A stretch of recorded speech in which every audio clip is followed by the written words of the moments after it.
बहुत बहुत धन्यवाद सबका। मैं अब माननीय मुख्यमंत्री श्री नायब सिंह सैनी जी से अनुरोध करूंगा कि इस प्रेस वार्ता को संबोधित करें। थैंक यू सभी पत्रकार एवं छायाकार मित्रों का, हमारे सभी इलेक्ट्रॉनिक मीडिया के सभी कैमरामैन और सभी हमारे फोटोग्राफर्स। 100 दिन तीसरे कार्यकाल के सरकार ने पूरे किए हैं। गौरवशाली तीव्र गति से सरकार ने काम किया है और उसको लेकर के आज सभी पत्रकार एवं छायाकार मित्रों के बीच में आपसे रूबरू होने का अवसर मिला है। हमारे सभी मंत्रीगण, श्याम सिंह राणा जी, रणवीर गंगवा जी और विपुल गोयल जी, हमारे श्रुति चौधरी जी, हमारे चीफ सेक्रेटरी महोदय और हमारे चीफ प्रिंसिपल सेक्रेटरी खुल्लर साहब।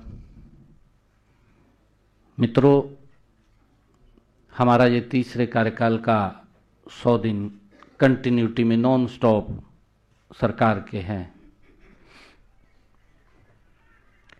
मैं थोड़ा आप लोगों को पहले पीछे ले जाना चाहता हूं, क्योंकि हमारी सरकार ने 2014 से हरियाणा प्रदेश को नॉन स्टॉप आगे बढ़ाने का काम किया है।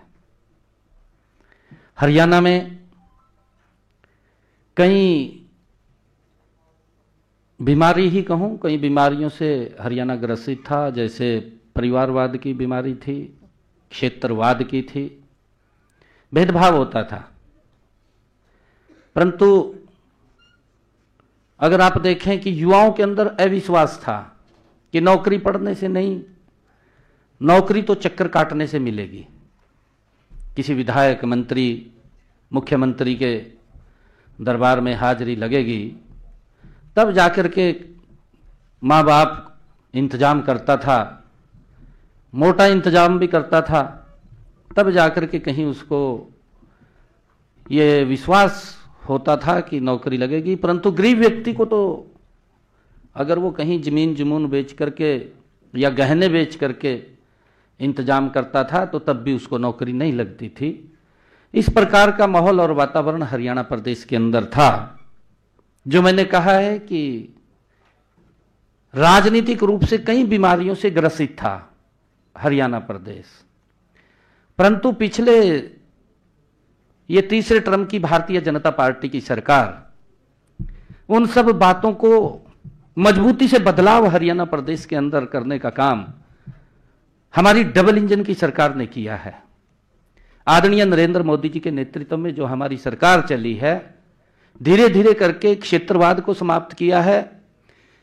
सबका साथ सबका विकास, जो आदरणीय प्रधानमंत्री जी का एक वाक्य है कि अगर हम कालका के विकास की ओर ध्यान दें तो नारनौल भी, अगर हम राजस्थान के दूसरे बॉर्डर के ऊपर ध्यान करते हैं तो वहां पर भी समान रूप से विकास हरियाणा प्रदेश का वो दिखाई देता है। बिना भेदभाव के काम हुआ है। युवाओं के अंदर एक विश्वास जगा है। युवाओं के साथ साथ हमारी सरकार ने गरीब व्यक्ति के जीवन को बदलने का काम भी इस लगातार जो हमारी ये तीसरे टर्म की सरकार है उसने किया है। मैं थोड़ा आप लोगों का ध्यान कि हमने बड़े काम, पिछले जो बदलाव के काम हैं, उन बदलाव के कामों में हमने पिछले लगभग 2014 से हमारी सरकार ने क्या क्या काम किए हैं, वो थोड़ा मैं आपका ध्यान उसकी तरफ लाना चाहूंगा। फिर मैं 100 दिनों के ऊपर आपको बताना चाहूंगा कि 3 गुना गति से हमारी सरकार ने किस गति से काम किया है। 2014 से 2024 हम 25 में प्रवेश कर गए हैं। हमने सबसे पहले हरियाणा प्रदेश के अंदर जो एक बड़ा बदलाव किया है, जिसके अंदर माननीय सुप्रीम कोर्ट ने भी कहा कि यह अच्छा निर्णय सरकार का है, पढ़ी लिखी पंचायतों वाला हरियाणा पहला देश के अंदर प्रदेश बना है। यह बड़ा बदलाव हम उसके अंदर लेकर के आए हैं। दूसरा हमने बड़ा काम जो किया है, जो हमारे कर्मचारी थे, कर्मचारियों के ट्रांसफर पॉलिसी ला करके, नहीं तो एक बड़ा हरियाणा प्रदेश के अंदर ये एक सिस्टम चलता था कि भाई बदली बगैर पैसे के नहीं होती, परंतु हमने ट्रांसफर पॉलिसी ला करके घर बैठे व्यक्ति को सम्मान देने का काम किया है। आज मुझे खुशी है कि मैं आज आप लोगों से रूबरू हो रहा हूं। आज पूरे हरियाणा प्रदेश के हमारे सभी कर्मचारी भी आज शायद देख रहे होंगे इस बात को, परंतु मैं ये कहना चाहता हूं कि 95% कर्मचारी आज इस हमारी ट्रांसफर पॉलिसी से संतुष्ट हैं। अगर कोई 5%, 2%, 3% अगर कोई दिक्कत आती है, क्योंकि उसको भी एडजस्ट करने का काम करते हैं, परंतु आज हमारे कर्मचारी भाइयों को चक्कर काटने की आवश्यकता नहीं है। ये ट्रांसफर पॉलिसी जो नीति लागू की है, ये हमारा देश का पहला राज्य है जिसने इसको लागू किया है। ये मेरे लिए खुशी की बात है। तीसरा हमने बड़ा काम जो किया है, तीसरा काम किया है परिवार पहचान पत्र, जो घर बैठे ही सरकार की योजनाओं के साथ जुड़ना और घर बैठे ही उन योजनाओं का लाभ उन तक पहुंचना, ये बड़ा एक चेंजिंग। नहीं तो योजना का लाभ लेने के लिए गरीब व्यक्ति को दर दर की ठोकरें खाना पड़ता था, वो ऑफिसों के चक्कर काटता था, एक बार गया, 2 बार गया, हार करके घर बैठ जाता था कि नहीं मिलता। सिस्टम ही ऐसा है। परंतु जब से ऑनलाइन इस सिस्टम को लागू किया है, घर बैठे ही व्यक्ति को किसी दफ्तर के चक्कर नहीं काटने पड़ते, उसको उसके घर के ऊपर योजनाओं का लाभ मिल रहा है। मुझे खुशी है कि 52 लाख परिवारों को 400 योजनाओं का लाभ घर बैठे ही मिल रहा है। ये एक बड़ा काम जो तीसरा परिवार पहचान पत्र ने दिया है कि जो पात्र व्यक्ति है उस तक सरकार पहुंचे, योजनाबद्ध तरीके से पहुंचे, उसको कहीं किसी के पास चक्कर काटने की आवश्यकता नहीं है। ये काम एक बड़ा बदलाव लाने का काम हमारी सरकार ने पिछले ये तीसरे टर्म की जब हम बात कर रहे हैं कि हमने लगातार 2014 से इसके अंदर किया है। मुझे यह भी खुशी है कि हमने चौथा काम जो किया है सामाजिक सुरक्षा पेंशन का। जो हमारे बुजुर्ग हैं, बुजुर्गों को क्योंकि पेंशन नहीं लगती थी, और उसका उदाहरण भी है। अगर आप लोग देखेंगे, जो हमारे विपक्षी दल इस बात को लगातार उठाते रहे हैं, हम आएंगे पोर्टल को बंद कर देंगे, पोर्टल ने ये तो पोर्टल की सरकार है, इस प्रकार का वो जो दुष्प्रचार करते थे, मैं आज उनको भी ये बात बताना चाहता हूं, वो भी इस बात को ध्यान से देखें, क्योंकि स्वीकार तो वो भी करते हैं, परंतु उनकी मजबूरी है, क्योंकि वो अपने दल के अंदर है, उन्होंने अपनी बात करनी होती है, परंतु उनकी मजबूरी वंश वो बात करते हैं। वैसे सिस्टम के प्रति उंगली उठाना उनके बस की बात नहीं है। मैं आपको बताना चाहता हूं कि अगर वो ध्यान करें, जो पोर्टल की बात करते थे, हमारे जो बुजुर्गों को 60 साल के बाद पेंशन लगती थी, उनको सम्मान भत्ता दिया जाता था, उनको पेंशन नहीं लगती थी। अगर आप देखें कि पिछले 10 वर्षों के अंदर 17 लाख बुजुर्गों को पेंशन थी। आज अगर हम देखें इस पोर्टल के कारण कि व्यक्ति छूटे नहीं, और उसको इसके साथ जोड़ा है, जोड़ करके कि अगर ऑटोमेटिक उसकी पेंशन लग जाएगी। मुझे खुशी है जब ये पोर्टल के साथ जुड़ा है, तो अगर हमारे किसी बुजुर्ग की आयु 60 वर्ष हो जाती है तो ऑटोमेटिक उसकी पेंशन लग करके उसके घर पे चली जाती है। ये एक बड़ा बदलाव एक सिस्टम का, क्योंकि उसे ऑफिस के चक्कर नहीं काटने पड़ते, किसी कर्मचारी या अधिकारी के पास नहीं जाना पड़ता, घर बैठे ही उसको पेंशन लग रही है। एक बड़ा बदलाव इसके अंदर उसके जीवन के अंदर आया है, और उसका परिणाम यह निकला कि कांग्रेस अपने 10 वर्षों में हरियाणा प्रदेश में मात्र 17 लाख बुजुर्गों को पेंशन दे पाई, और हमने आकर के उसके अंदर डबल 2 गुना बढ़ोतरी की है। हमारे यहां पर 34 लाख बुजुर्गों को यह पेंशन देने का काम हम कर रहे हैं। बड़ा बदलाव उसके अंदर आया है, और उसके बारे में वो समझ भी रहे हैं। हमने हरियाणा के अंदर अगर ये पोर्टल का सिस्टम लागू किया है, इसके माध्यम से हमने लोगों को सुविधाएं दी हैं, क्योंकि पूरे देश के अंदर 1,20,000 रुपए का क्राइटेरिया है जो हमारा बीपीएल परिवार है, परंतु हरियाणा के अंदर हमने उसकी आय सीमा बढ़ाई है। हमने 1,80,000 किया है, और 1,80,000 की किसी की अगर इनकम होगी तो उसको इस सरकार की योजनाओं का वो लाभ मिलना शुरू हो जाएगा। ये भी एक बड़ा हमने उसके अंदर इसके माध्यम से लोगों को सुविधा देने का काम किया है। और अगर हम देखें कि छठा, हमने जो इन पिछले 10 वर्षों के अंदर जो 2014 से हमने काम किया है, मेरी फसल मेरा ब्यौरा और डीबीटी के माध्यम से 12 लाख किसानों के खाते में डायरेक्ट 1,25,000 करोड़ रुपया अगर उन्होंने अपनी फसल को मंडी के अंदर बेचा है तो डायरेक्ट उसके खाते के अंदर पैसा पहुंचाने का काम ये हमारी सरकार ने किया है। ये इसी का ही नतीजा है। और हमने चाहे आयुष्मान कार्ड है और उसके साथ हमने हरियाणा में चिरायु को जोड़ा है। आयुष्मान और चिरायु को 45 लाख ऐसे परिवार जिनको 5 लाख रुपए का आयुष्मान का लाभ, अगर उसको कोई दिक्कत बीमारी आ जाती है, ये पहली ऐसी योजना आदरणीय नरेंद्र मोदी जी ने शुरू की जिसका एक गरीब व्यक्ति को बड़ा संबल मिला है। गरीब व्यक्ति को ये चिंता नहीं है कि उसके इलाज के लिए पैसा कहां से आएगा। ये व्यवस्था अगर किसी ने खड़ी की है तो ये नरेंद्र मोदी और डबल इंजन की सरकार ने हमने पिछले 2014 के बाद इसको खड़ा किया है। और मुझे बताते हुए कि 1,20,36,000 आयुष्मान चिरायु कार्ड ये ऑनलाइन ही बनाए गए हैं। अगर किसी की इनकम 1,80,000 रुपए से नीचे आती है, कई बार प्राकृतिक कोई दुर्घटना वंश भी उसकी इनकम कम हो जाती है कि जो परिवार का एम्प्लॉयर मेंबर है, जो कमाने वाला है, जिसके सर के ऊपर पूरा परिवार चल रहा है, कोई दुर्घटना उसके साथ हो जाती है तो वो व्यक्ति ऑटोमेटिक आर्थिक रूप से वो नीचे चला जाता है। तो जब उसकी इनकम कम होती है तो उसका ऑटोमेटिक ही बीपीएल कार्ड वो बन जाता है। ये सुविधा इसके अंदर दी गई है और इसका लाभ भी हरियाणा प्रदेश के अंदर मिला है। हमने 8वां जो उसके अंदर बड़ा बदलाव किया है, 8वां प्रधानमंत्री स्वामित्व योजना, इसके तहत हमने जो गांवों के अंदर लिटिगेशन चलते थे, किसी की जमीन थी परंतु उसको अधिकार नहीं था कि वो कोई उसको बेच सके या बेच करके या कोई बैंक के ऊपर लोन ले सके, ऐसी व्यवस्था नहीं थी। हमने हरियाणा प्रदेश के गांवों को लाल डोरा मुक्त करने का और उसको स्वामी, उसको मालिकाना हक देने का काम अगर किसी ने किया है तो हमने पिछले ये 2014 के बाद हमारी सरकार ने किया है। एक बड़ा बदलाव गांव के अंदर भी लोगों के जीवन में लाने का काम ये हमारी सरकार ने किया है।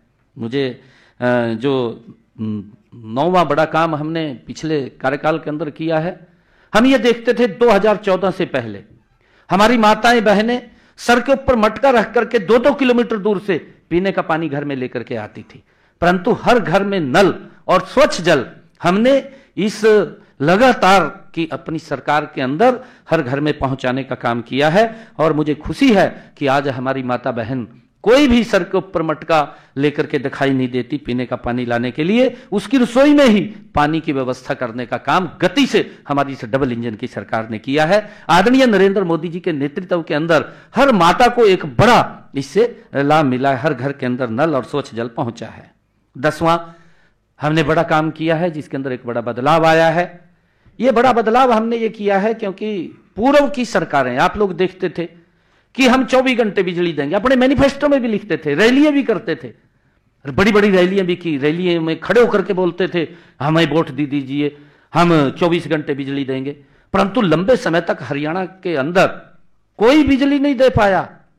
बिजली महंगी होती थी, बिजली कम आती थी, ऐसी स्थिति ये पूर्व की सरकारों के अंदर थी। परंतु एक योजनाबद्ध तरीके से हरियाणा प्रदेश के अंदर एक योजना बनी, हमारा गांव जगमग गांव, और उसका परिणाम यह निकला कि हमने 2014 के बाद आज लगभग 5,861 गांव, जो हमारे टोटल 6500 पंचायतें हैं, 6500 पंचायतों के अंदर से 5,861 ऐसे गांव हैं कि हमारे थर्ड टर्म की सरकार के अंदर 24 घंटे बिजली देने का काम ये हमारी सरकार कर रही है। एक बड़ा बदलाव इसके अंदर आया। आज लोग इस बात की चर्चा करते हैं कि दोपहरी के अंदर जब गर्मी पूरी होती थी लाइट नहीं मिलती थी, खाने के समय लाइट नहीं मिलती थी, परंतु आज किसी को दिक्कत नहीं है, इस बात की चर्चा करते हैं। एक बड़ा बदलाव हमने पिछले ये 10 वर्षों के अंदर हमारी तीसरी टर्म की सरकार के अंदर ये हमने किया है।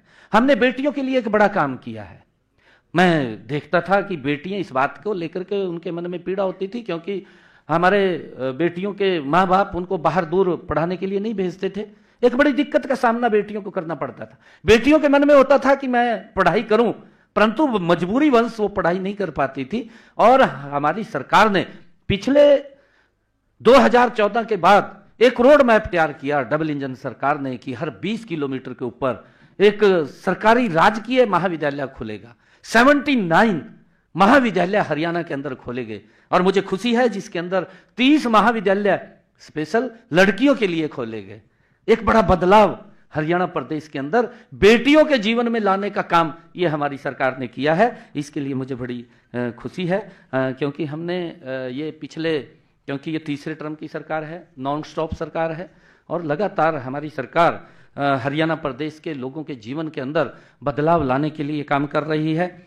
और हमने क्योंकि ये पिछला थोड़ा मैंने इसलिए क्योंकि और भी बहुत सारे ऐसे काम किए हैं, चाहे मेरा पानी मेरी विरासत हो और चाहे सिंचाई योजना के तहत हमने काम किया हो, बहुत सारे चाहे अमृत सरोवर के माध्यम से हमने काम किया हो।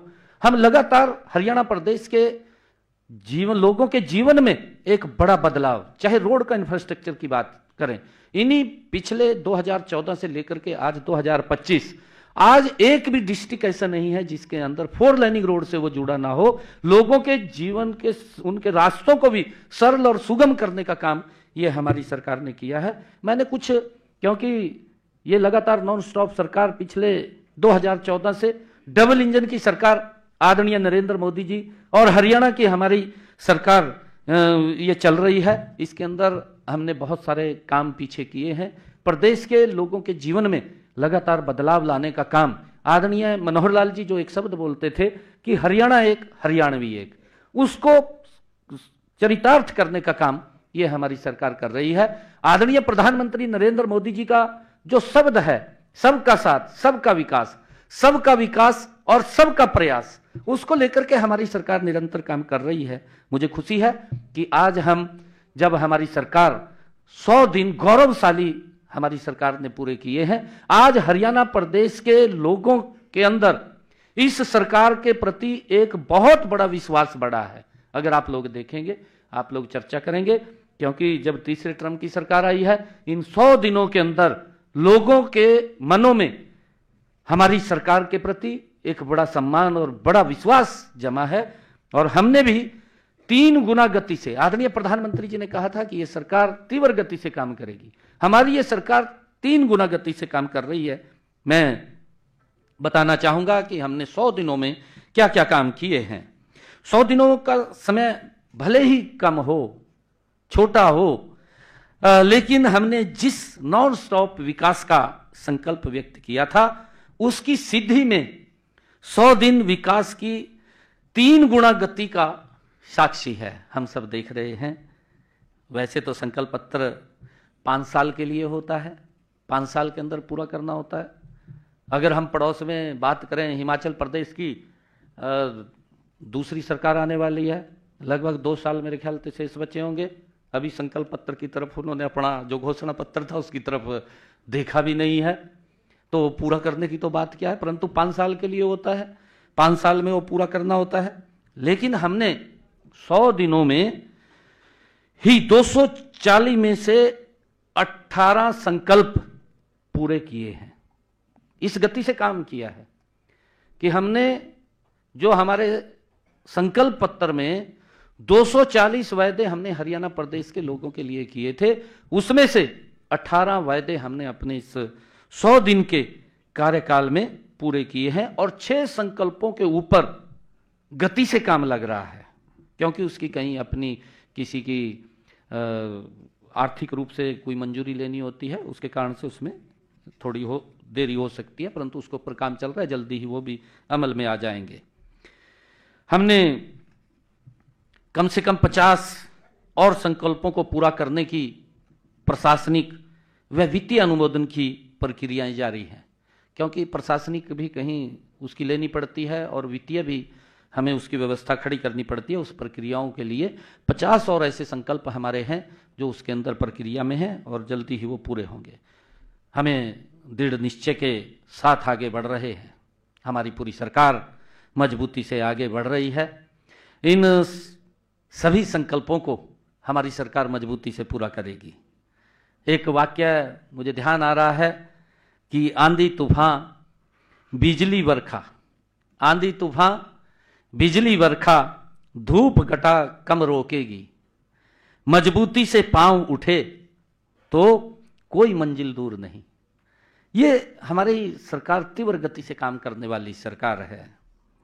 हम अपने तीसरे कार्यकाल में प्रदेश के विकास और जन कल्याण के निर्णयों समय की जरूरत के अनुसार ले रहे हैं। जो भी कोई निर्णय है, आज की जो आवश्यकता है हरियाणा प्रदेश को, उस अनुसार हम निर्णय कर रहे हैं और नई नीतियां बना रहे हैं। इन 100 दिनों में जो निर्णय लिए गए और जो विकास के कार्य किए गए, उनका विवरण हमने अभी अपनी जो पुस्तक लॉन्च की है उसके अंदर पूरा का पूरा दिया है। और अगर आप उसके अंदर देखेंगे 100 दिन में जो हमारी बुकलेट छपी है उसके अंदर हमने सभी इनका चर्चा की है। आपको याद होगा कि मैंने पहली बार जब मुख्यमंत्री पद की शपथ लेते ही नागरिकों की समस्याओं और शिकायतों का समाधान के लिए समाधान शिविर लगाने शुरू किए, क्योंकि लोगों को जो समस्याएं होती थी उनको हमने अधिकारियों को, जिसमें हमारा उपायुक्त और पुलिस अधीक्षक, पूरे अधिकारी, सभी विभागों के अधिकारी समाधान शिविरों में सुबह 9 बजे से लेकर के 11 बजे तक आम जन की समस्या को वो सुनते थे, उसका समाधान करते थे। एक ही जगह पर व्यक्ति अपनी समस्या लेकर के आता था, उसका समाधान वहां पर निकलता था। सभी अधिकारी वहां सुनवाई करते थे। मुझे खुशी है कि उन समाधान शिविरों में 75,000 लोगों को, 75,000 से भी अधिक जो उनकी शिकायतें थी, उन लोगों को उसके समाधान निकले हैं, उसका समाधान किया गया है। ये मुझे खुशी है। और लोगों ने इस बात की मांग भी की है। लोग ये बात बोलते थे कि जो आपने समाधान शिविर चालू किए हैं ये चालू रहें, इसको बंद ना करें। ये लोगों की इच्छा के ऊपर है, क्योंकि हमारी ये तीसरे टर्म की सरकार ये आम जन के प्रति जवाबदेही। अगर लोग कह रहे हैं कि ये चालू रहेगा तो चालू रहेगा, ये जनता के ऊपर है। जनता जो चाहेगी वैसा हम अपने इन कार्यों को आगे बढ़ाते रहेंगे। सबको यह भी विदित है कि मैं चाहे घर पर हूं और चाहे मैं कार्यालय में हूं या प्रदेश में कहीं पर किसी स्थान के ऊपर हूं या हरियाणा में मैं दिल्ली के अंदर हरियाणा भवन में हूं, मुझे काफी संख्या के अंदर लोग अपनी समस्याओं को लेकर के मिलते रहते हैं। और मेरा खुला है कि जहां भी कोई चाहे मैं मिल लेता हूं। और कई बार अगर कोई व्यक्ति रास्ते में भी हाथ दे ले, भाई रुक जा, तो मैं रुक जाता हूं, वहां भी रुक जाता हूं। कोई भी हाथ दे ले, भी कोई समस्या होगी, कोई बात नहीं, किसी गांव के अंदर भी खड़े हो जाते हैं लोग, तो रुक करके उनकी समस्याओं को सुनता हूं। उसके लिए हमने एक पोर्टल भी बनाया है, जन संवाद पोर्टल, वो हमने बनाया है। उसके ऊपर वो समस्याओं वो हम उसके अंदर ऐड करते हैं। मुझे खुशी है कि हमने पिछले 100 दिनों में उस जन संवाद पोर्टल के ऊपर भी 45,000 शिकायतों का समाधान किया है। जो जन संवाद पोर्टल हमने बनाया कि लोगों की समस्याएं आती हैं, कई समस्याएं ऐसी होती हैं कि कोई लिटिगेशन की है, कोई किसी कारण से और है, या कोई टेक्निकल कोई दिक्कत है, उसके कारण से उसमें दिक्कत आती है, नहीं तो दिक्कत नहीं आती, उसका तुरंत समाधान होता है। 45,000 हमने इस जन संवाद पोर्टल के माध्यम से भी उन शिकायतों का निवारण किया है। मैं बताना चाहूंगा कि हमने माननीय प्रधानमंत्री नरेंद्र मोदी जी के सबका साथ सबका विकास के मूल मंत्र पर चलते हुए गरीब से गरीब व्यक्ति के उत्थान का काम जारी हमारी सरकार रखेगी। जिसे आज गरीब कहा जाता है, उसे विकसित भारत की सच्ची शक्ति वो इस देश की है। जिसको गरीब कहा जाता है वही विकसित भारत की सच्ची शक्ति है। और उसकी भावनाओं को और उनके आवश्यकताओं को ये सरकार प्राथमिकता के आधार के ऊपर पूरा कर रही है। इसी भावना से मैंने पहले दिन ही ठोस कदम उठाए हैं। 18 अक्टूबर 24 को मुख्यमंत्री कार्यालय में जब मैं आया, पहले ही दिन मैंने अपनी पहली कलम से जो हमने कहा था, हमने अपने संकल्प पत्र में भी ये कहा था और हम लोगों के भी जब संकल्प पत्र में हमने कहा है तो हम लोगों के बीच में इस बात को बोलते थे कि जो किडनी के पेशेंट हैं, कि हम आते ही, चाहे सरकारी हॉस्पिटल है चाहे मेडिकल कॉलेज है, हरियाणा प्रदेश के अंदर आते ही हमने डायलिसिस को फ्री किया है। उनका कोई पैसा नहीं लगता। इस सेवा प्रदान करने का हमने उनको लाभ दिया है।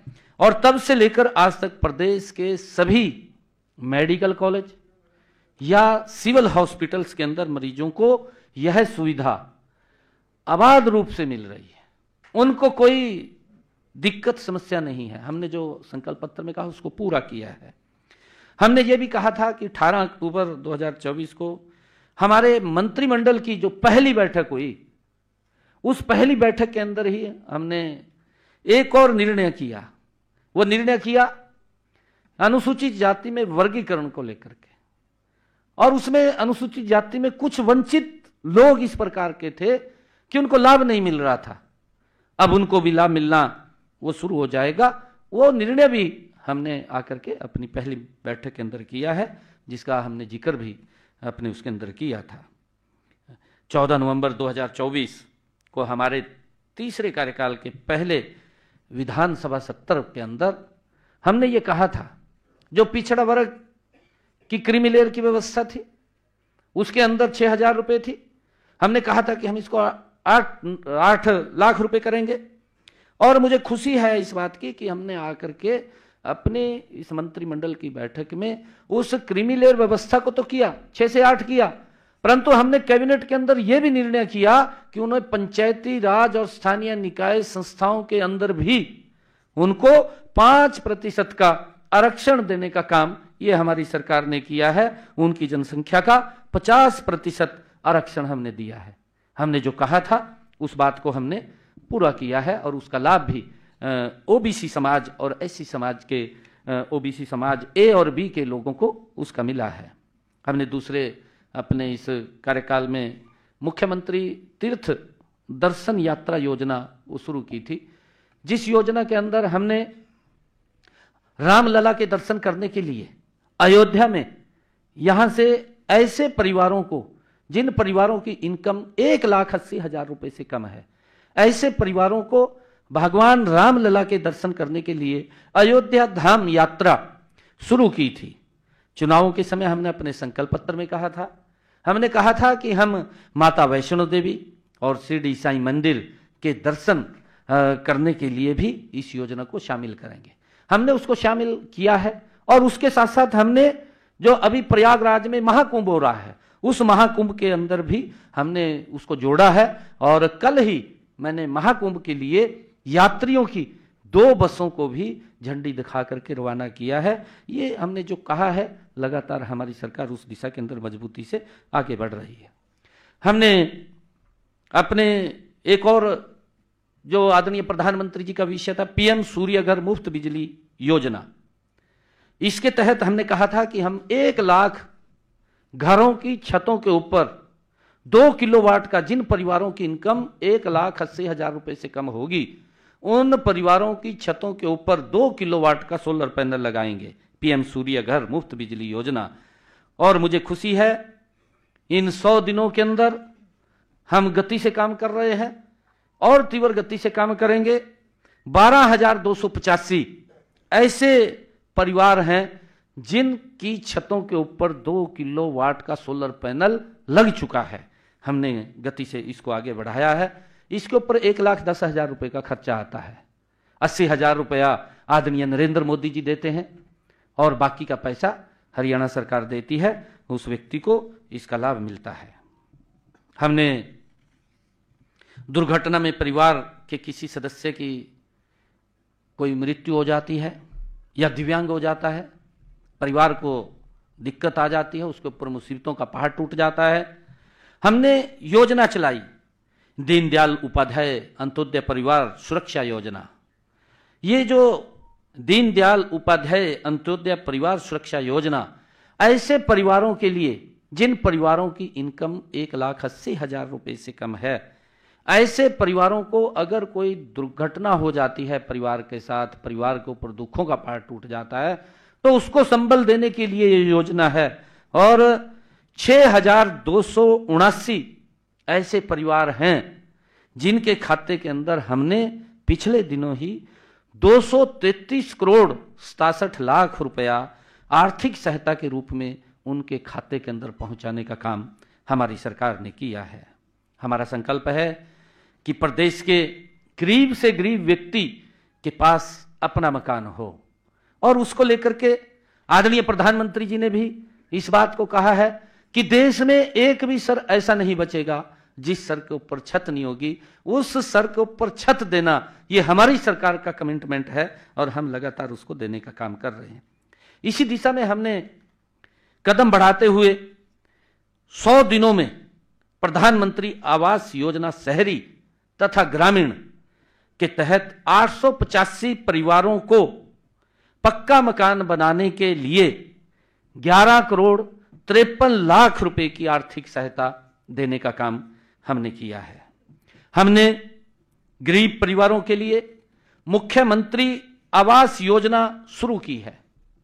हरियाणा के अंदर भी हमने इसको शुरू किया है। इसके तहत 14 शहरों में 15,256 गरीब परिवारों को 30-30 गज के प्लाट देने का काम ये हमारी सरकार ने किया है। और अब तक 11 पंचायतों में हमने जो पिछले दिनों कहा था, क्योंकि मैंने एक कार्यक्रम सोनीपत में किया था। सोनीपत के अंदर ऐसे परिवार, क्योंकि पूर्व की सरकारों ने वो वोट देखते थे, वोट के लिए राजनीति करते थे, परंतु हम वोट के लिए नहीं, हम मन से काम करते हैं, ईमानदारी से हमारी सरकार काम करती है। गरीब व्यक्ति को कैसे मजबूत किया जाए, ये पीड़ा नरेंद्र मोदी जी के मन में है कि गरीब व्यक्ति के चेहरे पर खुशहाली है, गरीब व्यक्ति खुशहाल मजबूत हो, उसको लेकर के हमारी सरकार उस तक लाभ पहुंचाए। उन्होंने तो वोट के लिए उनको 100 गज के प्लाट तो बोल दिए थे, परंतु ना कागज दिए थे, ना कब्जा दिया था, लोग चक्कर काट रहे थे। मैंने सोनीपत में कार्यक्रम करके ऐसे सब लोगों को हमने उनको कागज भी दिया, कब्जा भी दिया। आज वो बहुत संतुष्ट हैं। आज उनके मन में है कि सरकार कोई सुनने वाली आई है। और हमारी ये तीसरे टर्म की सरकार, आदरणीय नरेंद्र मोदी जी के नेतृत्व वाली सरकार, ये गरीब के हित की सरकार है, गरीबों को मजबूत करने वाली सरकार है। उनके अधिकारों का कोई हनन ना कर सके, उन अधिकारों को सुरक्षित करने वाली ये सरकार है। और हमने तभी एक निर्णय और किया था, हमने कहा था कि ऐसे जो परिवार छूट गए हैं, जिनको 100 गज का प्लाट नहीं मिला है, हमने उनके लिए भी अलग से एक योजना खड़ी की थी। और मुझे खुशी है आज बताते हुए कि हमने 11 ग्राम पंचायतों और 1 महाग्राम में 4,533 प्लाट कागज और कब्जे के साथ उनको दिए हैं। हमने ये निर्णय किया है कि हम 1 लाख परिवारों को, ऐसे जिन लोगों के पास अपना जमीन नहीं है, अपना मकान नहीं है, ऐसे लोगों को हम ग्राम के अंदर तो 100 गज का प्लाट और महाग्राम के अंदर उसको 50 गज का प्लाट देने का काम ये हमारी सरकार करेगी। और प्रधानमंत्री आवास योजना के तहत अभी आदरणीय प्रधानमंत्री जी ने तीव्र गति से काम करते हैं। हमारे यहां पर 70,000 ऐसे जिन्होंने एप्लीकेशन दी हुई थी और उनको अभी प्रधानमंत्री आवास योजना ग्रामीण और शहरी के तहत उनके पास पैसा नहीं पहुंचा। इसी बजट के अंदर ही 70,000 ऐसे बेनिफिशियरी थे, उनके खाते के अंदर पैसा चला जाएगा और वो मकान बनाना शुरू कर देंगे, वो जल्दी ही हो जाएगा। और हमने आगे भी जिन लोगों ने अप्लाई किया था उसके लिए एक सर्वे हमने करना शुरू कर दिया है। अधिकारियों को हमने कहा है कि उसको सर्वे करके तुरंत अगली लिस्ट तैयार कर लीजिए कि कितने लोग और शेष बचे हैं, उनको भी हम प्रधानमंत्री आवास योजना के तहत मकान देने का काम हमारी सरकार करेगी। मैं कहना चाहूँगा कि पिछले दिनों एनसीआर क्षेत्र में प्रदूषण बढ़ने से भवन निर्माण के और दूसरे अन्य कार्य रोकने पड़े। माननीय सुप्रीम कोर्ट ने एक आदेश पारित किया। इससे हमारे जो मजदूर थे उनकी आजीविका प्रभावित हुई थी, क्योंकि हमारे जो मजदूर हैं वो सुबह कमाते हैं, शाम को खाते हैं, इस प्रकार की स्थिति है। कोरोना के अंदर भी इस प्रकार की स्थिति बन गई थी उनके सामने, परंतु सरकार मजबूती से उनके साथ खड़ी थी, उनको कोरोना में भी दिक्कत नहीं आने दी। और अब जब ये प्रदूषण को लेकर के उसके ऊपर जो ग्रेड 4 वो लगाया गया था, उसके माध्यम से हमने उनका जो गुजारा भत्ता है उसको फेज 1 व फेज 2 के अंदर उन सब ऐसे श्रमिकों को 4 करोड़ 51 लाख हमारे जो पंजीकृत श्रमिक हैं उनके खाते के अंदर हमने 230 करोड़ रुपए वित्तीय सहायता के रूप में उनके खाते के अंदर पहुंचाया है, ताकि उनको पारिवारिक में कोई दिक्कत परेशानी ना हो। हमारी सरकार मजबूती से उनके हित के लिए काम कर रही है। इसके अलावा इसी अवधि में श्रमिकों के कल्याण की विभिन्न योजनाओं के तहत हमने 73,697 श्रमिकों को 50 करोड़ 28 लाख रुपए की वित्तीय सहायता वो भी दी है। हमने अपने इसी कार्यकाल के दौरान जो हीमोफीलिया व थैलीसीमिया बीमारी से ग्रस्त रोगियों को भी अभी कैबिनेट के अंदर हमने फैसला किया है और फैसला करके उनको 3,000 रुपये मासिक पेंशन का लाभ देने का काम हमने किया है। यह पेंशन हर आयु, पहले तो 18 वर्ष के बाद मिलती थी, परंतु अब हमने उस कंडीशन को हटा दिया है और कंडीशन को हटा करके किसी भी आयु में जब इस प्रकार की बीमारी हीमोफीलिया या थैलीसीमिया बीमारी से अगर कोई ग्रस्त होता है उसको पेंशन देने का निर्णय हमने किया है और उसका लाभ ऐसे पेशेंट जो रोगी हैं उनको मिलेगा। हमने हरियाणा के अंदर यह भी निर्णय किया है कि जो दिव्यांग पेंशन के नियम 2016 में संशोधन करके उसको भी 3,000 रुपये मासिक दिव्यांग पेंशन का लाभ 10 और श्रेणियों को भी दिया गया है। अभी कैबिनेट के अंदर हमने फैसला लिया था, उसको जोड़ा है। इससे हरियाणा प्रदेश के 32,000 दिव्यांग जन लाभान्वित होंगे। 32,000 और लोग इसके अंदर जुड़े हैं, उनका बड़ा लाभ इस फैसले के माध्यम से जो हमने कैबिनेट के अंदर लिया है उसका लाभ मिलेगा। मैं बताना चाहूँगा कि हमने महिलाओं को भी स्वावलंबी बनाकर उनका सशक्तिकरण करना एक हमारा प्रमुख प्राथमिकता है। आदरणीय प्रधानमंत्री जी, हमारी डबल इंजन की सरकार महिलाओं को लगातार सशक्त और मजबूत करने का काम कर रही है।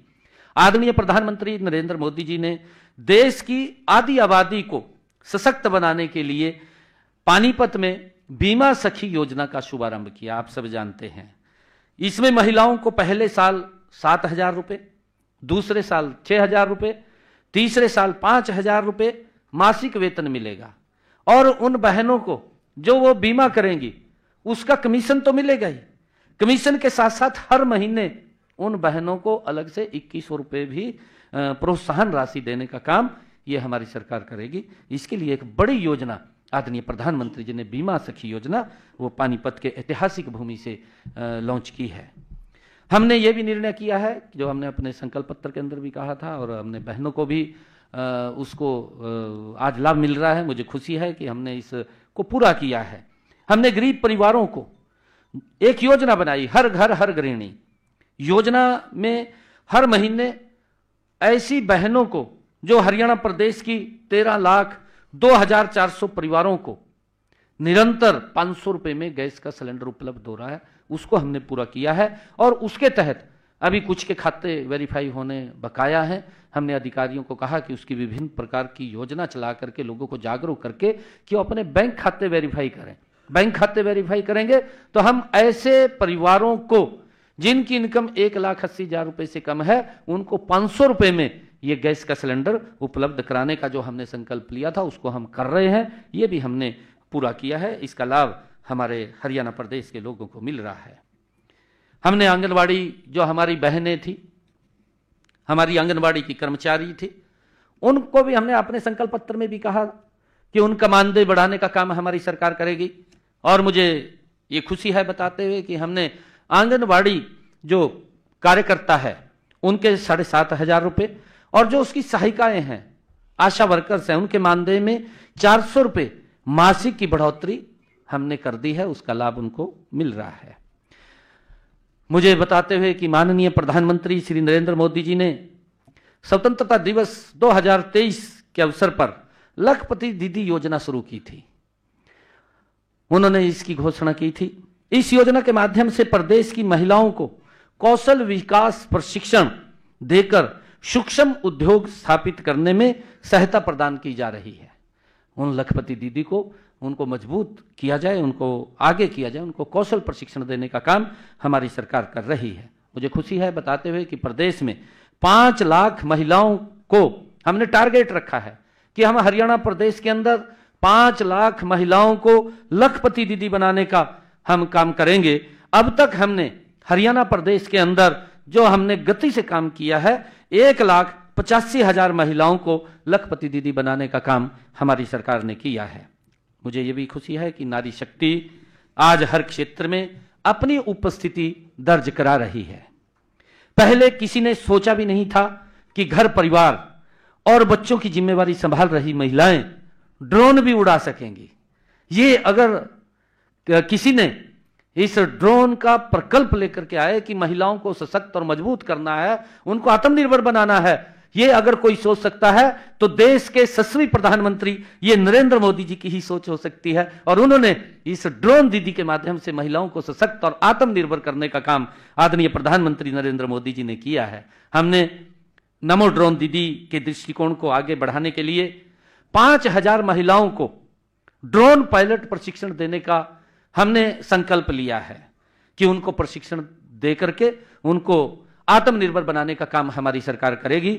मुझे खुशी है बताते हुए कि हमने अब तक 100 महिलाओं को ड्रोन उड़ाने का प्रशिक्षण दे करके उनको 8 लाख रुपया ड्रोन के लिए, मुफ्त में ड्रोन देने के लिए भी हमने उनको दिया है। ऐसी 100 बहनों को पहले प्रशिक्षण दिया है, फिर उनको फ्री में 8 लाख रुपए का ड्रोन भी दिया है।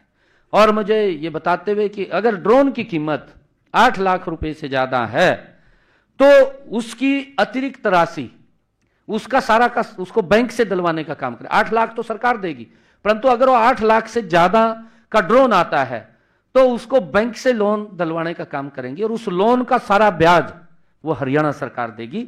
ये भी निर्णय हमने किया है।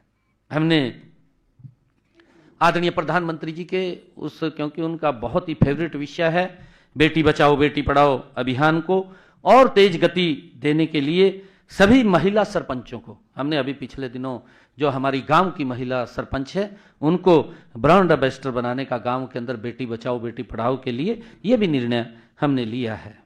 मुझे खुशी है आप सबके बीच में बताते हुए कि हमने इन 100 दिनों के अंदर हमने जो संकल्प किया था कि मुख्यमंत्री, क्योंकि लगातार युवा हमारे पास आ रहे थे, क्योंकि आज मैं 100 दिन के ऊपर प्रेस कर रहा हूं, क्योंकि फिर भी बीच बीच में हमने, क्योंकि जब विपक्ष इस प्रकार की गतिविधियों में शामिल होता है और इस प्रकार की बातें करता है, एक तरफ तो वो बोलते हैं कि बेरोजगारी फैल रही है विपक्ष के लोग। अरे 10 वर्ष वो भी रहे थे, हरियाणा प्रदेश के मुख्यमंत्री रहे, उनको तब तो बेरोजगारी दिखाई नहीं दी। परंतु राजनीतिक दृष्टि से, क्योंकि उन्होंने राजनीति करनी है, उन्होंने जिंदा रहना है, परंतु वो इस प्रकार की घटिया राजनीति ना करें। क्योंकि मैंने इलेक्शन के अंदर भी ये बात कही थी कि आप युवाओं के साथ खिलवाड़ कर रहे हैं, युवाओं की भावनाओं के साथ विपक्ष खेलने का काम कर रहा है, दुर्भाग्यपूर्ण है, यह नहीं करना चाहिए। उन्होंने युवाओं के रिजल्ट तैयार थे जब हमने कहा था कि हम युवाओं को बिना पर्ची बिना खर्ची के नौकरी दे रहे हैं। वो जाकर के चीफ इलेक्शन कमीशन पे गए, वो कोर्ट में गए और जाकर के कहा कि रिजल्ट ना निकाला जाए।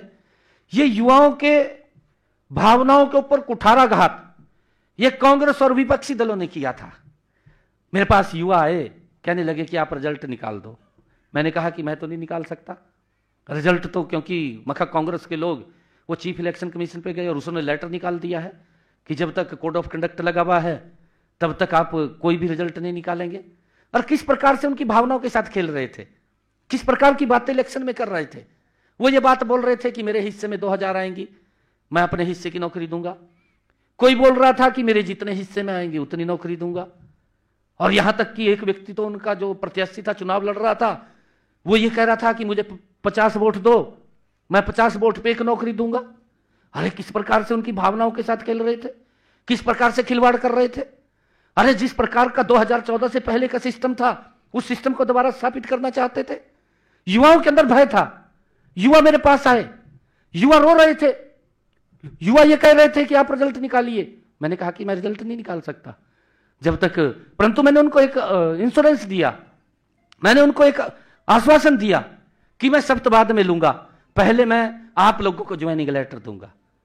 और मुझे खुशी है इस बात को बताते हुए कि हमने युवाओं की उस भावना को, उस विश्वास को कायम रखा है। और हरियाणा प्रदेश के लोगों का मैं दिल से धन्यवाद करता हूं, उन परिवारों का धन्यवाद करता हूं कि जिन्होंने इस सरकार के अंदर तीसरे टर्म में एक बड़े मैंडेट के साथ विश्वास व्यक्त किया है। मेरी सरकार की जिम्मेवारी है कि हम युवाओं के उस भावना को किसी भी ऐसे व्यक्ति से कुचलने नहीं देंगे जो कुचलने की कोशिश कर रहे थे। हम उनको बाहर करने का काम किया। मैंने युवाओं से यह आश्वासन दिया कि मैं शब्द बाद में लूंगा, परंतु पहले आपको ज्वाइनिंग लेटर दूंगा, ज्वाइनिंग कराऊंगा। और मुझे खुशी है कि हम उस संकल्प के ऊपर पूरा उतरे हैं। हमने 25,000 युवाओं को पहले ज्वाइनिंग दिया, फिर मैंने अपने ज्वाइनिंग के ऊपर साइन किया, रजिस्टर में बैठ करके पहले उनको मिला। यह मेरे लिए बड़ी खुशी की बात है और मुझे बड़ा गर्व भी होता है। और आगे भी मैं हरियाणा प्रदेश के युवाओं को यह कहना चाहूंगा आज, क्योंकि यह बड़ा मार्मिक विषय है, क्योंकि कांग्रेस और अन्य जो दल हैं वो उनकी भावनाओं के साथ खिलवाड़ करते हैं। गरीब व्यक्ति तो सोच भी नहीं सकता था कि उसका बच्चा सरकारी नौकरी लग जाएगा। आज अगर सोच बनी है तो ये सोच ऊपर आ जाएंगे, ऊपर आ जाएंगे। साहब यहाँ आ जाओ, इधर आ जाओ, यहाँ यहाँ आ जाएंगे।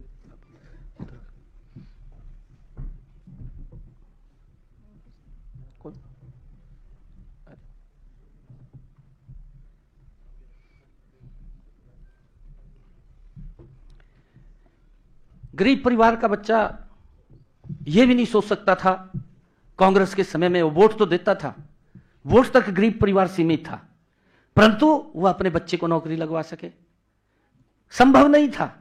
यह संभव अगर हुआ है तो यह डबल इंजन की सरकार में हुआ है। नरेंद्र मोदी और भारतीय जनता पार्टी की सरकार में यह संभव हुआ है और उसका परिणाम निकला है। उसका परिणाम यही निकला है कि हमने बड़ा विश्वास लोगों में गया है कि 25,000 नौकरियां बिना पर्ची बिना खर्ची के इतिहास में पहली बार हरियाणा प्रदेश के अंदर हमने दी हैं। और युवाओं के माँ बाप में, प्रदेश के आमजन में इस बात की गया है, विश्वास गया है कि ये सरकार ये काम करने वाली सरकार है। और हमने पिछले 10 वर्षों के अंदर अगर हम बात करें, पिछले 10 वर्षों में 1,75,000 युवाओं को बिना पर्ची बिना खर्ची के हरियाणा सरकार की नौकरी देने का काम ये हमारी सरकार ने किया है। और मैं ये कहना चाहूँगा कि हमने अपने संकल्प पत्र में कहा है कि आने वाले समय के अंदर हमारी सरकार 2 लाख और नौकरियां देने का काम करेगी, बिना पर्ची बिना खर्ची के करेगी, समय समय के ऊपर, क्योंकि 5 साल के लिए मैंडेट है और लगातार हम हर साल इसके अंदर बढ़ाने का काम करेंगे। मुझे बताते हुए कि धन के अभाव में मेधावी छात्र उच्च कोटि के शिक्षण संस्थानों में शिक्षा प्राप्त करने से वंचित हो जाता था। गरीब व्यक्ति था, पैसे के अभाव के कारण नहीं पढ़ पाता था, क्योंकि वो कहीं दाखिला नहीं ले पाता था। हमने उनका ख्याल रखा है और हमने मेधावी छात्रों को वित्तीय सहायता प्रदान करने के लिए पीएम विद्या लक्ष्मी योजना उसका शुभारंभ किया है।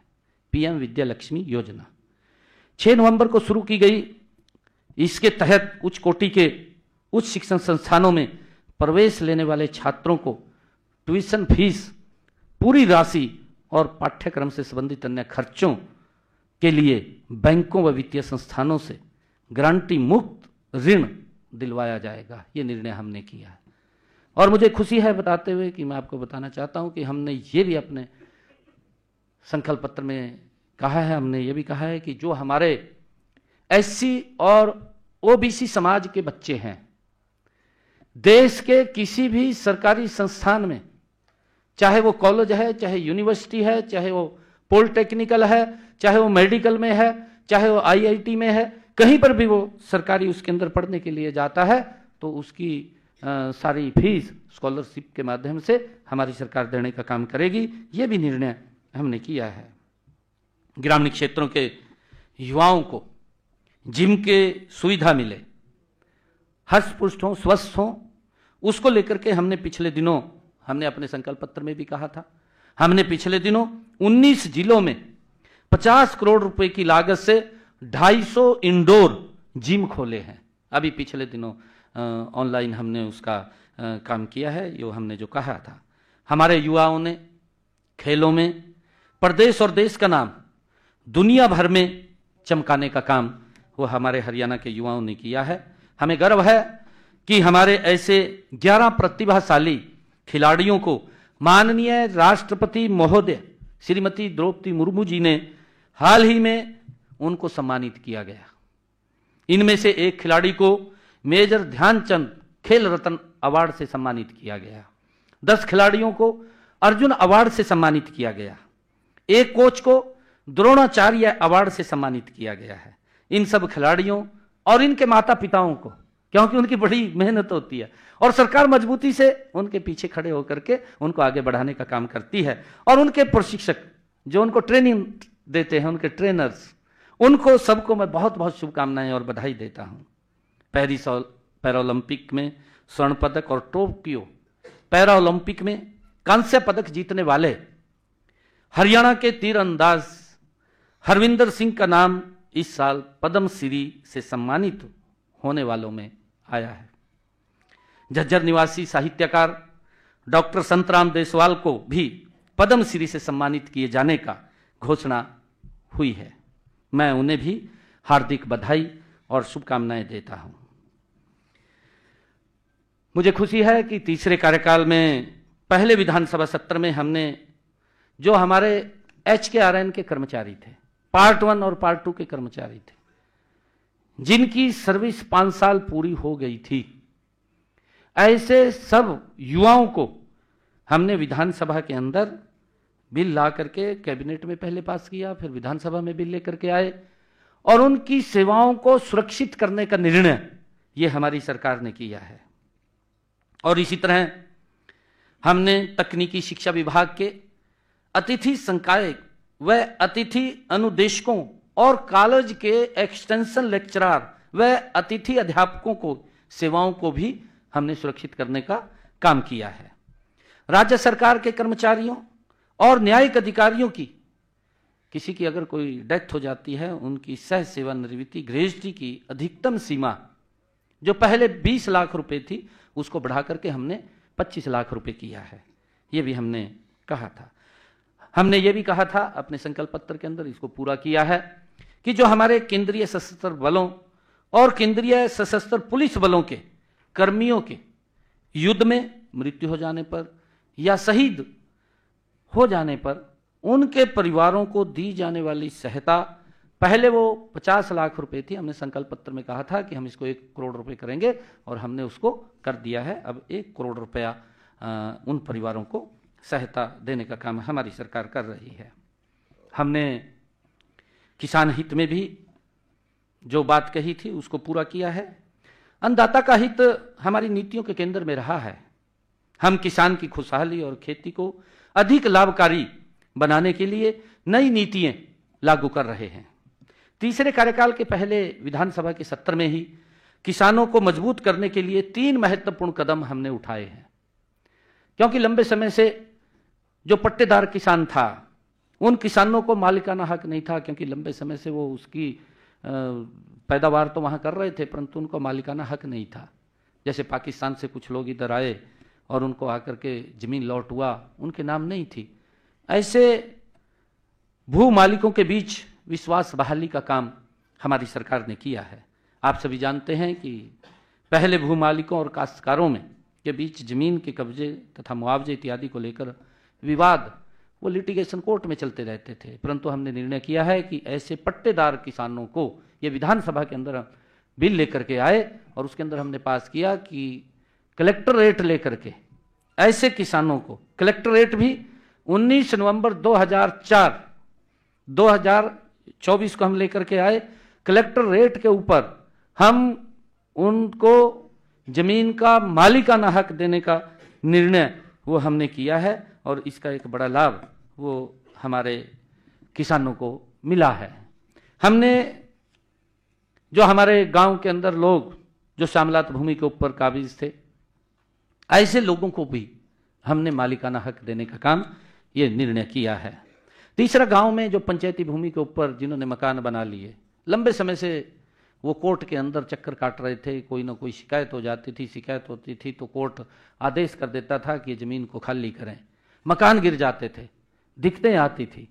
परंतु उस दिक्कत को हमने दूर किया है कि अगर 20 वर्ष से ज्यादा कोई भी व्यक्ति पंचायती भूमि के ऊपर उसने मकान बनाया है, वो बैठा है, कलेक्टर रेट लेकर के 500 वर्ग गज तक वो जमीन को अपने नाम करा सकता है। ये भी निर्णय हमने उसको मालिकाना हक देने का काम हमने जो संकल्प पत्र में कहा था उसको पूरा किया है। हमने हरियाणा देश का पहला ऐसा राज्य बन गया है कि हमने पिछले दिनों कहा था, अपने संकल्प पत्र में भी इसको कहा था, हमने कहा था कि हम हरियाणा के अंदर अपने किसान की 24 फसलें एमएसपी पर खरीदने का काम ये हमारी सरकार करेगी और उसको लेकर के हमारी सरकार लगातार इस काम को आगे बढ़ा रही है। पहला देश का राज्य हरियाणा है जो अपने किसान की 24 फसलें 100% फसल एमएसपी पर खरीद रही है।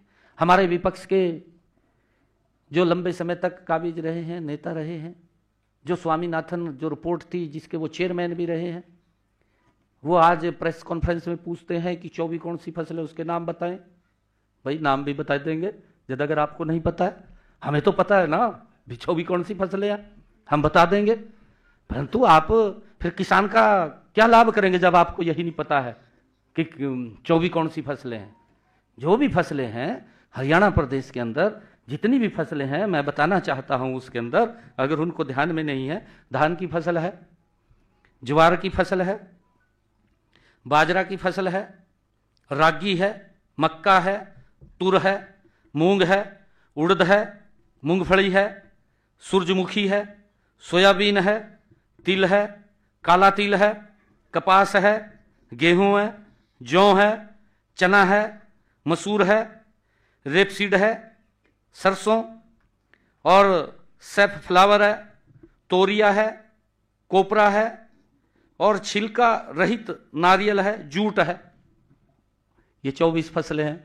अगर भाई उसको नहीं पता है तो मेरे से एक कॉपी ले ले और वो सारे किसानों को पढ़ाए, भाई ये फसल आप बोते हैं, आप बोइए उनको। कैसे लाभ करेंगे वो किसान का जब उनको यही मालूम नहीं है कि हमारे हरियाणा प्रदेश के अंदर कितनी फसलें होती हैं। कम से कम उसका तो ध्यान करना चाहिए, तभी तो लाभ देंगे हम। जब उनको मालूम नहीं है, कहा जी 24 फसलें नहीं का नाम बताओ, ये नाम भी बता दिए मैंने, तो सुने होंगे जरूर। हमने हरियाणा के अंदर जो खरीफ सीजन है, खरीफ सीजन 2024 में कम बारिश हुई। हमारी कैबिनेट ने निर्णय किया कि किसानों के खर्चे ज्यादा हो रहे हैं, उनके खर्चे कम होने चाहिए।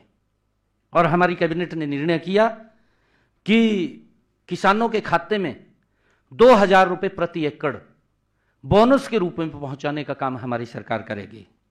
कैबिनेट ने निर्णय किया, मुझे खुशी है, आज हरियाणा प्रदेश के किसानों के खाते में 1345 करोड़ रुपए की राशि किसानों के खाते में उस धान की फसल के अंदर बरसात कम होने के कारण उनके खर्चे कम हो, हमने पहुंचाने का काम किया है। इसका एक बड़ा लाभ मेरे हरियाणा प्रदेश के किसानों को मिला है। हमने हरियाणा के अंदर प्रधानमंत्री किसान सम्मान निधि, ऐसे 18वीं किस्त चली गई है, लगातार 2000 रुपए 4 महीने के बाद उनके खाते में पहुंचाने का काम आदरणीय प्रधानमंत्री नरेंद्र मोदी जी कर रहे हैं।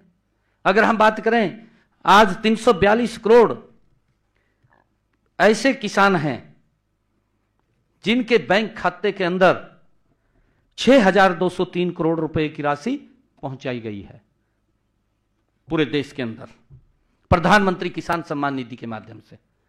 कांग्रेस के लोग बताएं किसानों के हित में क्या काम किया है। राजनीति तो करते हैं किसान के नाम की, परंतु उनके हित के अंदर क्या कदम उठाने हैं वो दिमाग शून्य है, कोई दिमाग नहीं है। भी किसानों को मजबूत भी करना है, अन्नदाता है, हमारे लिए प्रिय है, हम उसकी मजबूती के लिए एक एक कदम उठा रहे हैं, उनको मजबूत कर रहे हैं। हमारे हरियाणा के अंदर हमने 19 लाख ऐसे किसान हैं जिनके खाते के अंदर प्रधानमंत्री किसान सम्मान निधि वो लगातार पहुंच रही है। पराली के प्रबंधन के लिए, क्योंकि दिल्ली के अंदर अब इलेक्शन चल रहा है, वहां के मुख्यमंत्री केजरीवाल साहब पर्ची दी है, भाई पीछे थे पर्चियों दी है, कहा जी 1:15 हो गया, अरे भी आधा भी नहीं कहा आपने करया। ये 100 दिन के काम है, 100 दिन के काम है, गति से काम हो रहे हैं, बताने तो पड़ेंगे। आपकी तरफ से तो नहीं ना कुछ है, फिर ठीक है, ये पर्ची आप पकड़ो भाई। ठीक ठीक है। पराली प्रबंधन को लेकर के हमने हरियाणा के अंदर बहुत अच्छा काम किया है। मैं अभी बता रहा था कि अगर और कुछ नहीं मिला दोष दे दो हरियाणा के किसान को। ये केजरीवाल दिल्ली के अंदर बैठा है, अपने जहां उसकी सरकार है वहां तो रोक नहीं रहा, हरियाणा के किसान को दोष दे रहा है। पंजाब के किसान को भी दोष दिया है, पंजाब के किसान को भी उसने बड़ा बुला बोला है कि ये पराली को जलाते हैं। भाई तो तेरे हाथ में चाबी आ गई है, ये भी तो उस व्यवस्था को ठीक कर दे। ठीक नहीं किया। हमने हरियाणा के अंदर पराली प्रबंधन को लेकर के काम किया है। माननीय सर्वोच्च न्यायालय ने भी उसकी प्रशंसा की है। मैं हरियाणा के किसान का दिल से धन्यवाद करता हूं कि हमने जो नीति बनाई है उसके अंदर आगे बढ़ करके उन्होंने सहयोग किया और हमने उनके अवशेषों को प्रबंधन संयंत्रों पर अनुदान के रूप में 10,393 मशीनों के लिए 122 करोड़ रुपया हमने किसानों को देने का काम किया है, ताकि पराली के लिए उचित प्रबंध हो सके, किसान पराली ना जलाए और ये पोल्यूशन ना फैले। हमने ये इसके लिए काम किया है। हमने ये भी काम किया है कि जो हमारे किसान हैं, क्योंकि मेरे को वो मिले थे आकर के, और जब आकर के मिले कि हमारे खेत में बड़े टावर वो लगा देते हैं, उसके लिए हमें कुछ उसका लाभ नहीं मिलता, हम जमीन के अंदर भी हमारी उसकी कीमत कम हो जाती है, तो हमने उसके ऊपर एक पॉलिसी बनाई हमने, जो किसानों के हित के अंदर अलग से एक नीति बनाई। हाई टेंशन बिजली की लाइनों के लिए हमने मुआवजा नीति बनाई, और मुआवजा हमने दिया है कि जहां वो टावर लगेगा उस जमीन का मुआवजा 200% ज्यादा दिया जाएगा, जो उसका कलेक्टर रेट, जो उसका वहां मार्केट रेट होगा, मार्केट रेट का 200% ज्यादा देने का निर्णय हमने अपनी पॉलिसी के अंदर किया है। और जो उस टावर की तारें उस खेत के अंदर से जाएंगी, उसके नीचे जो जमीन आएगी, उस जमीन का 30% जो मार्केट रेट उस जमीन का होगा, 30% ज्यादा उसका मुआवजा देने का निर्णय वो हमने किया है। उसके लिए हमने ये मुआवजा नीति बनाई है, इसका लाभ हमारे किसानों को मिल रहा है। हमने प्रदेश की गौशालाओं के लिए भी, उनके गौशालाओं के चारे के लिए 216 करोड़ 25 लाख रुपए की राशि हमने जारी की है, ताकि गौ माता को चारे के लिए कोई दिक्कत ना आए, उस समस्या का हमने समाधान किया है। हमने अपने संकल्प पत्र में कहा था कि अभी पिछले दिनों देश के यशस्वी प्रधानमंत्री आदरणीय नरेंद्र मोदी जी ने 9 दिसंबर 2024 को जो उचाणी करनाल के अंदर, करनाल जिला के उचाणी गांव के अंदर महाराणा प्रताप बागवानी विश्वविद्यालय स्थापित हो रहा है, उसका शिलान्यास किया है। 65 एकड़ के अंदर यह कैंपस बन रहा है और 700 करोड़ रुपए की लागत उसके ऊपर आएगी। उसका शिलान्यास आदरणीय प्रधानमंत्री जी ने किया है। हमने अपने संकल्प पत्र में भी उसका जिक्र किया था और हमने उसको पूरा किया है। हमारे जो व्यापारी भाई हैं, प्रदेश के विकास में अपना महत्वपूर्ण योगदान रखते हैं। हम उनके हितों के प्रति पूरी सजगता से हमारी सरकार काम कर रही है। मुझे आड़ती मिले थे आकर के, क्योंकि केंद्र पूरे देश को ध्यान में रख करके पॉलिसी बनाता है। उन्होंने पूरे देश के किसानों के लिए जो आड़तियों का कमीशन था वो 46 रुपए रखा, परंतु आड़ती कहने लगे कि हमें इसमें पूरा नहीं होता, आप इस कमीशन को बढ़ाएं। तो उन्होंने एक हमें ज्ञापन दिया था, हमने अपने संकल्प पत्र में भी डाला, और डाला नहीं, हमने उसको पूरा कर दिया है। अब हरियाणा के हमारे आड़ती भाइयों को जो कमीशन का उन्होंने 46 रुपए के अंदर देता था, अब हरियाणा उसके अंदर ऐड करके 55 रुपए देने का काम हमारी सरकार ने किया है। और मुझे खुशी है कि आड़तियों के खाते के अंदर उस कमीशन का 309 करोड़ रुपए की राशि भी हमने जारी कर दी है, उनके खाते में चला गया है। हमने 2024-25 के दौरान खरीफ सीजन के कस्टम मिल्ड राइस डिलीवरी के लिए हमारे पास राइस मिलर एसोसिएशन के वो पदाधिकारी आकर के मिले कि हमें इसके ऊपर बोनस दिया जाए, क्योंकि हमें घाटा होता है इसके अंदर, उसकी वो सूख जाता है, सूख करके हमारे ऊपर खर्चा पूरा नहीं होता। तो हमने उन राइस मिलर्स को भी हमने कहा था कि हम आपको लाभ देंगे। 62 करोड़ 58 लाख रुपए की प्रोत्साहन राशि भी हमने उनके खाते के अंदर पहुंचाने का काम किया है। मुझे खुशी है बताते हुए कि व्यापारियों के लिए जो हमारे करदाता हैं, जो प्रदेश का विकास गति से होता है और जो उसमें उनका योगदान बड़ा होता है, ऐसे करदाताओं की सुविधाओं के लिए हमने रेवाड़ी के अंदर 29 करोड़ रुपए की लागत से एक कर भवन का निर्माण वहां किया है, और जिसमें पूरे प्रदेश के अंदर अलग अलग उनके कार्यालय 27 जीएसटी के कार्यालय, ताकि जीएसटी सुविधा, कोई समस्या, कोई दिक्कत, कोई उनको और कोई प्रॉब्लम आ जाए तो उसको उससे डर ना लगे, वो बेखौफ होकर के वहां पर ये सुविधा केंद्र हमने खोले हैं। वो पूछ सकता है, किसी को रिटर्न में दिक्कत है, किसी का कोई और लिटिगेशन है, उसको लेकर के वो उनसे लाभ ले सकता है। हमने वो सुविधा केंद्र खोले हैं जिसके ऊपर 29 करोड़ रुपए की लागत आई है। हमने गत 2024 को छोटे व्यापारियों को राहत देने के लिए जीएसटी से पहले 7 अधिनियमों के तहत बकाया कर राशि के निपटान के उनके कुछ लिटिगेशन के मामले थे। हरियाणा के अंदर ऐसे हमारे लगभग 10 लाख से जो रुपए से नीचे व्यापारी थे, 2 लाख ऐसे हरियाणा प्रदेश के अंदर व्यापारी थे जिनका ये टैक्स को लेकर के कोर्ट के अंदर लिटिगेशन में थे। उनको एक बड़ी राहत देने का काम हमने किया, हमारी सरकार ने किया है। हमने उनको राहत दी है कि जो 10 लाख रुपए से नीचे के हैं ऐसे लोगों को ब्याज तो पूरा माफ किया है, ब्याज के साथ साथ उसके मूल का भी 10 लाख रुपए से कम वाले का 60% हमने माफ किया है, और उसका मूल में से जो 60% माफ करके बचेगा उसमें से भी 1 लाख रुपया हमने माफ करने का निर्णय किया है। और इसी के साथ ही हमने जो 10 लाख रुपए से ऊपर के 10 करोड़ रुपए के नीचे के ऐसे जो व्यापारियों के लिटिगेशन थे उनको हमने ब्याज तो माफ किया है और उसके मूल में से भी 50% उसका माफ करने का निर्णय हमने पिछले दिनों अपनी कैबिनेट के अंदर लिया है। और इसका एक बड़ा लाभ वो हमारे हरियाणा प्रदेश के व्यापारियों को मिलेगा। जो ये एक समस्या थी उस समस्या का हमने समाधान किया है। हमने हरियाणा प्रदेश के अंदर अंबाला छावनी, अंबाला शहर में लोकल बस सेवा शुरू की गई है। पीएमई बस सेवा परियोजना के तहत प्रदेश के 7 प्रदेश शहरों में फरीदाबाद, गुरुग्राम, हिसार, रोहतक, पानीपत, करनाल और यमुनानगर के लिए 450 नई बसें खरीदने की स्वीकृति भी हमने दे दी है। जल्दी ही वो बसें भी आ जाएंगी ताकि हरियाणा प्रदेश के लोगों को ठीक उनको यात्रा में असुविधा ना हो, उनको सुविधा मिले, उसको लेकर के हमने ये निर्णय किया है। कल ही 26 जनवरी थी, गणतंत्र दिवस। उसकी मैं आप सबको पुनः बहुत बहुत बधाई भी देता हूँ, शुभकामनाएं देता हूँ। हमने कल ही गणतंत्र दिवस के अवसर पर प्रदेश के 5 रोडवेज डिपो में इलेक्ट्रिक बस सर्विस शुरू की गई है और हर डिपो से 5-5 बसें कुल मिलाकर के 25 बसों को रवाना किया गया। इनमें रेवाड़ी, हिसार, रोहतक, अंबाला, सोनीपत 20 बसें पहले चल रही थी। 45 बसें आज हरियाणा प्रदेश के अंदर इलेक्ट्रिक बसें वो चालू हुई हैं ताकि वायु पोल्यूशन भी ना हो, उसके अंदर भी राहत मिले।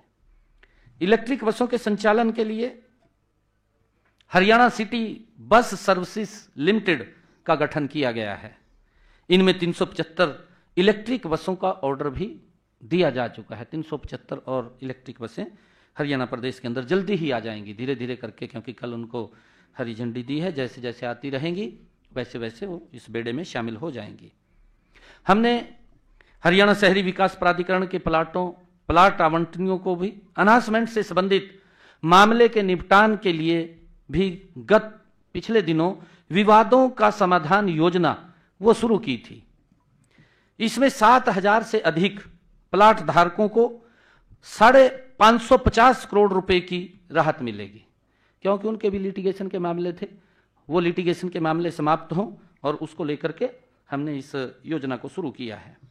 हमने राज्य में पुराने वाहनों के स्क्रैपिंग व रीसाइक्लिंग सुविधा के लिए भी पंजीकृत वाहन स्क्रैप एवं रीसाइक्लिंग सुविधा प्रोत्साहन नीति 2024 को भी बनाई है।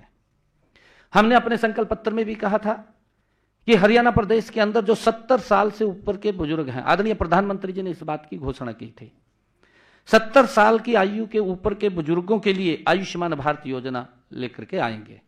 संकल्प पत्र के अंदर हमने उसको पूरा किया है। आज हरियाणा प्रदेश के अंदर जो 70 साल से ऊपर के बुजुर्ग हैं उनको भी अलग से, कोई भी है, किसी भी वर्ग से है, 5 लाख रुपए का आयुष्मान कार्ड उसको दिया है। अगर कोई दिक्कत, बीमारी उसको आ जाती है तो परिवार को इलाज की चिंता नहीं है, उसकी इलाज की चिंता ये हमारी डबल इंजन सरकार को है। और मुझे खुशी है कि अब तक इस योजना के तहत हरियाणा प्रदेश के अंदर 4100 ऐसे लाभार्थियों को 9 करोड़ रुपए के मुफ्त इलाज की सुविधा ये हमारी सरकार ने दी है। ईएसआईसी मेडिकल कॉलेज एवं फरीदाबाद में 625 करोड़ रुपए की लागत से बनने वाले 500 बेड अस्पताल के नए भवन की भी आधारशिला आदरणीय प्रधानमंत्री जी ने पिछले दिनों रखी है। इसके विस्तार से प्रदेश के श्रमिकों को और बेहतर चिकित्सा सुविधाएं मिलेंगी। हमने सेक्टर 6 पंचकुला सिविल अस्पताल में पैथोलॉजी, डर्मेटोलॉजी, मनोचिकित्सा और अस्पताल प्रशासन में डीएनबी डिग्री कार्यक्रम शुरू करने की भी मंजूरी प्रदान की है। हर जिले में हमारी सरकार का कमिटमेंट है, हर जिले में एक मेडिकल कॉलेज के लक्ष्य की ओर आगे बढ़ते हुए हमने अभी पिछले दिनों सिरसा में संत सरसाईनाथ मेडिकल कॉलेज वहां पर भूमि पूजन किया है और जल्दी ही वो बनकर के तैयार हो जाएगा। इंफ्रास्ट्रक्चर के मामले में माननीय प्रधानमंत्री नरेंद्र मोदी जी द्वारा 5 जनवरी को 6,230 करोड़ रुपए की लागत से बनने वाले रिठाला से कुंडली मेट्रो कॉरिडोर का शिलान्यास भी आदरणीय प्रधानमंत्री जी ने किया है। इस कॉरिडोर की लंबाई 26 किलोमीटर तथा इस पर कुल 21 स्टेशन होंगे। इंटीग्रेटेड एविएशन हब हिसार के लिए तकनीकी सहायता हेतु अमेरिका व्यापार एवं विकास एजेंसी USTDA और हरियाणा एयरपोर्ट विकास निगम के बीच समझौता MOU हुआ है, उस पर हस्ताक्षर हुए हैं। जल्दी ही हिसार एयरपोर्ट से हवाई जहाज की उड़ान शुरू हो जाएगी। तीव्र गति से हमारी सरकार उसके ऊपर काम कर रही है। प्रदेश में 232 किलोमीटर लंबी नई संपर्क सड़कों का निर्माण, अंबाला दो एयरपोर्ट, एक अंबाला भी लगभग उसकी दोनों इकट्ठी फाइल चल रही है, उसकी भी NOC आनी थी। अंबाला की भी आ गई है, हिसार की भी आ गई है। अब हिसार के अंदर जो ही उसका एयरपोर्ट का वो ढांचा खड़ा होगा तो जल्दी ही वहां से और अंबाला से उसकी उड़ान शुरू हो जाएगी। प्रदेश में 232 किलोमीटर लंबी नई संपर्क सड़कों का निर्माण, 179 करोड़ रुपए तथा 810 किलोमीटर लंबी सड़कों की विशेष मरम्मत का कार्य 347 करोड़ रुपए की लागत से किया जा रहा है। परिवहन व्यवस्था को और सुदृढ़ करने के लिए हरियाणा रोडवेज के बेड़े में 650 नई बसें शामिल करने की मंजूरी भी दी गई है। इनमें 150 AC बसें तथा 500 नॉन AC बसें शामिल होंगी, क्योंकि रोडवेज का इंफ्रास्ट्रक्चर मजबूती से लोगों को, हरियाणा प्रदेश के जन को उसका लाभ मिले, उसको लेकर के हमने ये ऑर्डर हो गया है। जल्दी ही ये बसें तैयार होकर के शामिल हो जाएंगी। हमने गांव के अंदर ये बात कही थी कि हर फिरनी के ऊपर स्ट्रीट लाइटें लगाने की एक योजना हमने शुरू की थी। 5 ब्लॉक के अंदर जहां अधिक आबादी वाले गांव हैं वहां पर हमने उन गांवों को चयन किया था। इसके तहत स्ट्रीट लाइटें लगाने के लिए 1415 गांवों का चयन हुआ है। इनमें से 283 गांवों में स्ट्रीट लाइटें लगाने का काम पूरा कर लिया है और 169 गांवों में वो प्रगति पर है। पिछले 100 दिनों में विकास कार्यों के लिए पंचायतों को हमने 500 करोड़ रुपया विकास कार्यों के लिए जारी किया है। कुल मिलाकर हमने 100 दिनों में जन भावनाओं के अनुरूप तेजी से निर्णय लेते हुए उन्हें लागू भी किया है। और मैं आपको